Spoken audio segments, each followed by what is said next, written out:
السلام علیکم ورحمۃ اللہ وبرکاتہ۔ جو کچھ آپ نے مدینہ طیبہ میں محسوس کیا،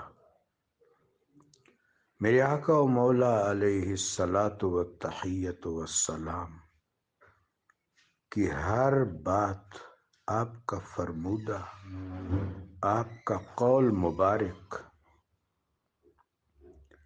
لامکان سے لے کر مکان تک، مکان سے لے کر لامکان تک، زمان سے لے کر دہر تک، دہر سے لے کر زمان تک، شرق سے لے کر غرب تک، غرب سے لے کر شرق تک، شش جہات تک، اعلی علیین سے لے کر نیچے تک، میرے آقا و مولا علیہ السلام کا قول حقیقتاً نافذ ہے۔ حقیقتاً میرے آقا نے فرمایا ہذہ طیبہ، ہذہ طیبہ، ہذہ طیبہ، یہ خوشبودار جگہ ہے، یہ پاک جگہ ہے۔ تو بس وہاں جو خوشبو آئے گی وہ منفرد ہوگی، بے مثال ہوگی، اس کا مقابلہ جنت بھی نہیں کر سکتی۔ میرے آقا نے فرمایا میرے حجرہ سے ممبر تک جنت ہے، بلا شبہ یہ جنت ہے، اور جس وقت قیامت قائم ہوگی یہ ٹکڑا جنت میں رکھ دیا جائے گا۔ تو وہاں جو کچھ آپ نے محسوس کیا وہ تیمماً تبرکاً تو بہر صورت ہے، تقدساً تو بہت بہر صورت ہے، وہ تحقیقاً بھی ایسا ہے، متحققاً بھی ایسا ہے۔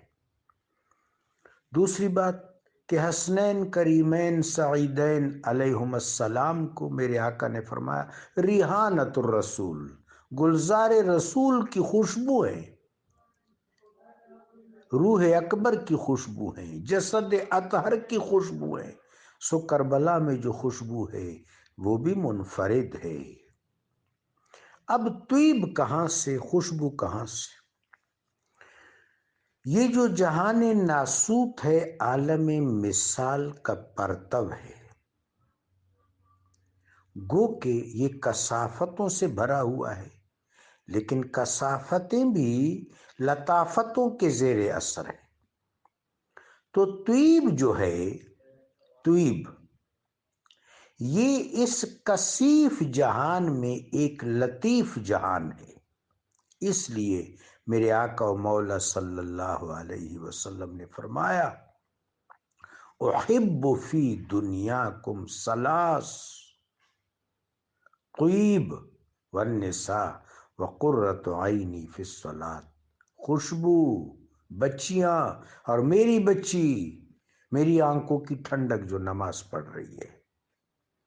تو طیب جو ہے یہ کثافت میں عالم بالا کی لطافت کا ایک رنگ ہے، اور یہ سارے رنگ میرے آقا و مولا علیہ الصلاۃ والسلام کے دامن سے وابستہ ہے۔ اللہم ارزقنا شفاعتہ صلی اللہ علیہ وآلہ وبارک وسلم۔